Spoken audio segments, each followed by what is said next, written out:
There we go, guys. Hopefully the last video before spring break. Sounds great. All right, I'm going to solve, yesterday we solved exponential equations. Today we're going to go backwards and solve logarithmic equations. Let's do it. All right, here's our core concept. We had a core concept yesterday. It says if b and x and y are positive real integers, b is not 1, and those two logs are, like if you have two logs that equal to each other, have the same base, that means x and y are also equal, or if and only if x and y are equal. So an example real quick, if you have log base 2 of x equals log base 2 7, then obviously x has to be 7. This has to be. Okay, so because they're equal. So I'm going to show you 3 examples, and that'll be it. All right, here's the first one. What do you do if you have one log on each side? The beauty of this one is, notice as they're both ln's. The ln's are already equal to each other. The only way those two logs can be equal to each other is if the 4x minus 7 equals the x plus 5. So it's really like you just cancel. You're not canceling the logs, but you're kind of just dropping them out because they're already equal. Okay, so I'm just going to solve that. It should be very easy. Move that x over. Let's move the 7 over. And just divide by 3, and you get 4. Okay, so first rule is, if you have one log on each side, you can just drop them out and be done. Just solve what's left. Second case, what if you have one log? If you have one log, you actually have to, I'm going to say do the log. You got to remember, the answer to log is an exponent. Remember how we do the finger thing?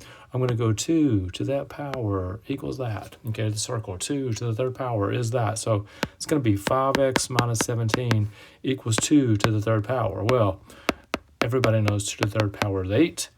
I'm just going to move that 17 over there with the 8, make it 25, divide by 5, and there it is. X is 5. Now, I will say this.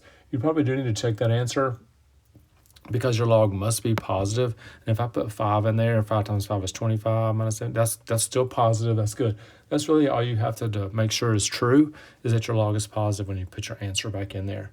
One more. All right, now this goes back to a couple days ago. We have two logs that are added and they have the same base. Don't forget what that means. When you see two logs that are added together, that means you multiply. So I'm going to multiply the 2x times the x minus 5. I'm about to distribute. So 2x squared minus 10x. The bad news is when I said I wrote that x squared, I'm thinking, oh my gosh, we're going to have to factor here in a second, which is not bad, but probably coming. Okay, now just like the last slide, I'm down to one log.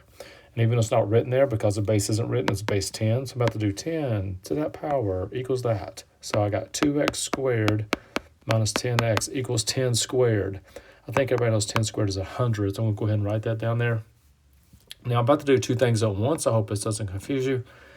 I'm looking at 2x squared minus 10x plus 100 thinking, first of all, I got to move the 100 over, but also they're all even.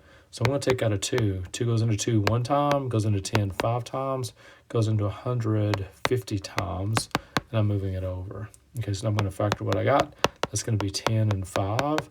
Be careful here with my answers. That gives me x is 10 and x is negative 5. Now, one bad thing about those answers is, remember your log must be positive. So if I put that negative 5 back into that first log, that's log negative 10, which can't happen. So that's out. If I put the 10 in, that's 20, that's 5, that's good. And we're not checking to see for accuracy so much as just checking to make sure it doesn't make a log negative. Because remember, the log has to be positive to be true. All right, so guys, I think that's it before spring break. So let's do good this Friday on the test and get out of here for a week. All right, see you tomorrow.